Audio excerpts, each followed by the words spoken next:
it went from a tropical storm to a Category 5 hurricane within 24 hours.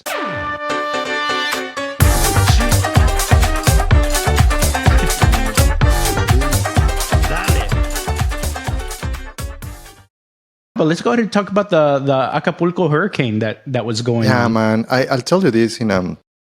I that's what I like vacation, right? My vacation for me is like being on the beach, right? Sipping margaritas. So for me, and it actually has to be with a lot of people from Mexico City.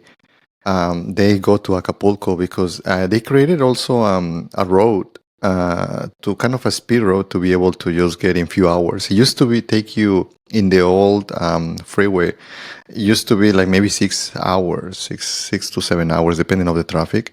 But after they built it, they probably built it like maybe, I'll say maybe 30 years ago. And they did like a little bit faster route. And now it's like 3 hours and a half. So it's almost like the half. So sometimes you can even just go in a weekend and come back, right? It's like for us, like type of between Houston and Austin or San Antonio. So yeah, or even like between Houston and Galveston, right? It's just an hour. So I can totally see that. I mean, that's one of the big things that drives me to get out there to Galveston and to the beach a lot. It's just because it's so close to us, and it's a nice escape there. But in terms of the Acapulco today, I mean, we're talking about the hurricane. So if you guys didn't know, there was a big Cat 5 storm hurricane that hit Acapulco earlier this week. So it was Hurricane Otis. The strange thing about this hurricane is that it intensified so quickly. Okay, it went from like a tropical storm, and again, this is off of the Pacific coast side of Mexico, right? So it went from a tropical storm to a Category 5 hurricane. Again, this is like 5-6 levels up of a storm, from like 50-mile-per-hour winds to 165-mile-per-hour winds. It did that all within 24 hours. Now, for us, we know we're pretty familiar with hurricanes, right? We're from Houston area, so we're always monitoring this during hurricane season. So we know when storms are coming. You get plenty of like days advance notice, but usually, yeah, many days, yeah. Usually you do, but in this case, it happened like within a day. So like everybody was caught by surprise and unprepared. So it's completely out of the blue. What have you seen about it, Mando? I mean, bad pictures. We rented it. An apartment in Airbnb for several weeks in 2021 after COVID, when everybody was remote, and it's just beautiful. And we literally rented in the middle of the bay. It's kind of like Acapulco is like almost like a circular bay, so it's very pretty because you can see in both sides. And in the middle of the bay, there is a couple little islands, very small, that you actually can swim to them. Anyways, my point here is that all of those pictures that I have seen on the news, it's like, man, it's like all that area, it was like floated. Water is already kind of clearing. Some areas is still stagnated, some of the water.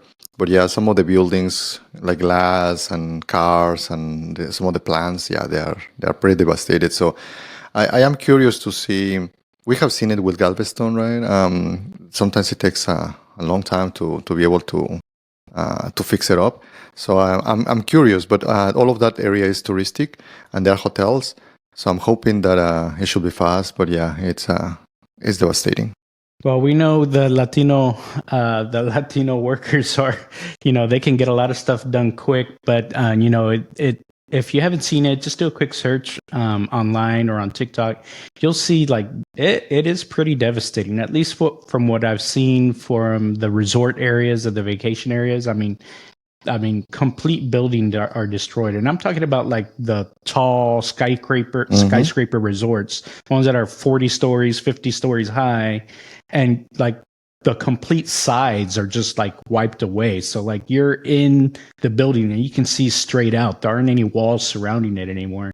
So like, and these are building after building that you see, and it's just like completely torn up and very, very like sad to see all that destruction that's going on. And I think there's even still some flooding that's going on too in the area.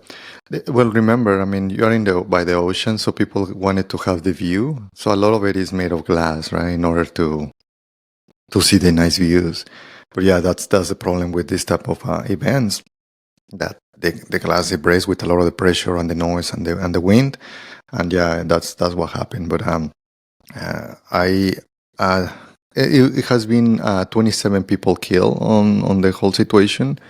It is not a massive, right? Because sometimes you will hear, but still, that city is about maybe 1 million people. So that's kind of the good news is only 27, right? But again, it's still devastating. Yeah, it's a huge population, and to be able to, I mean, usually, like we mentioned here in Houston, we get plenty of advance notice, so we know when these storms are coming.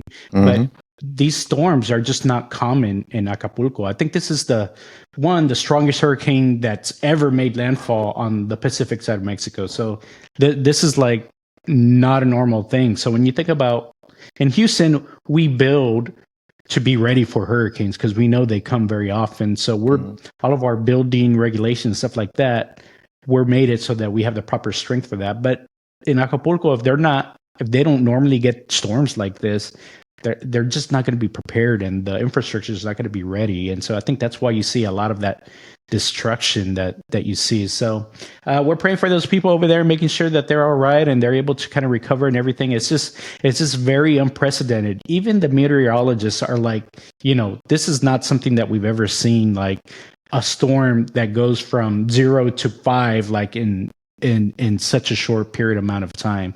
And we have all these supercomputers that are churning models, right? You've seen the spaghetti models and things like that where people are tracking where hurricanes are going. None of those models showed this. So it even didn't just fool the humans. It even fooled the supercomputers and the AI models and all that stuff that was out there. It was out of the blue. And it's very, very crazy to see something like that happen. Yeah, I do have a very fond memories from Acapulco, right? Because even my childhood, we used to go very often, maybe twice a year to Acapulco.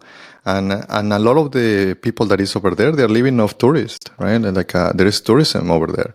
So I hope that they can clean it up quickly so in that way, because that's how they make their money. So all of that town is just makes the money through tourism.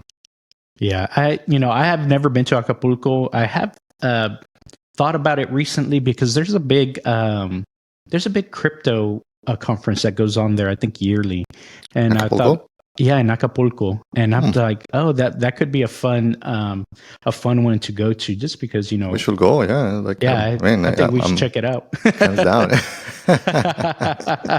Well, it may be a while till they have it set up again. Just depends how quickly the folks over there can recover. For sure. But, sad to see, but hopefully everything they get everything together soon.